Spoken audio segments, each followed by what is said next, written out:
Well, there are pockets all across America that don't have access to high-speed internet, including more than 200,000 households in Minnesota. Now there's a national effort to connect the country border to border. Caroline Cummings went to rural Minnesota to explore what it takes to make that happen. Outside of the town limits of Brandon, population 500. Construction is underway to give small-town America a big upgrade.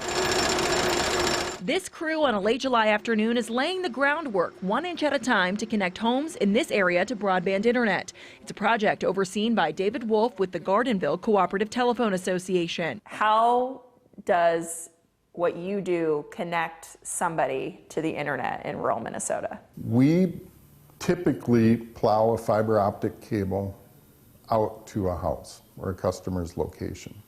And that cable connects that home back to our data centers. These fiber optic cables are powerful and essential pieces of the puzzle to connect Minnesota to high-speed internet. Each one has 144 fine fibers, and each of those punches above its weight. Just one strand of this cable could run the entire U.S. Bank Stadium on game day during an NFL game. Wow. Think of this internet infrastructure like a tree. These cables are the trunks that connect back to the root, the data center where all of your Google searches and Netflix streams are processed in an instant. And those cables have smaller branches that connect to a home or business. Making all of that happen can be complicated. Our greatest expense is rural homes that are a mile off of the road or very sparsely populated areas with a lot of rock in the ground or other barriers to construction. Those barriers can be wetlands or lakes, and they have to work around all of the other utility lines in the ground too. Not to mention Minnesota's short construction season. The broadband fiber optic cable is at the mercy of a lot of things all the time.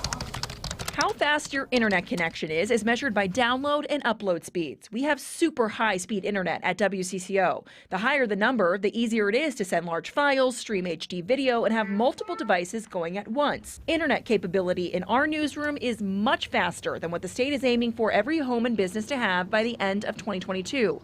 25 megabits per second to download and 3 megabits per second for uploads. We're about 92% of the way to that goal, which was set for this year. So we're close, but we have not met that goal yet. The remaining 8% equals 200,000 homes, those without even the basic internet speeds. I think in the year 2022, if you had 25 down, 3 up in your home, you'd probably be frustrated more often than you'd be happy. It's just not quite good enough. The goal for 2026 is faster, and reaching it means more work ahead. But Minnesota Department of Employment and Economic Development Commissioner Steve Grove says it's worth it. Maybe you want to start your own startup in your basement or your garage, but you need that access to broadband to get going.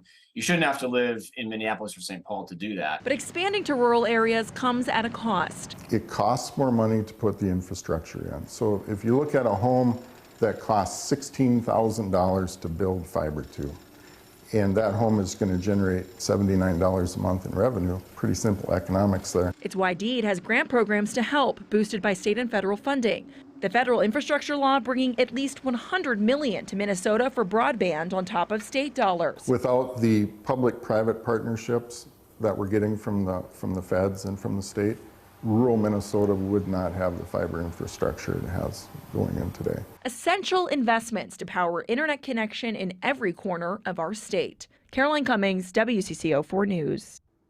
Steve Grove says it'll cost a total of $1.3 billion to reach Minnesota's 2026 broadband goal. The state is still hundreds of millions of dollars short of that amount.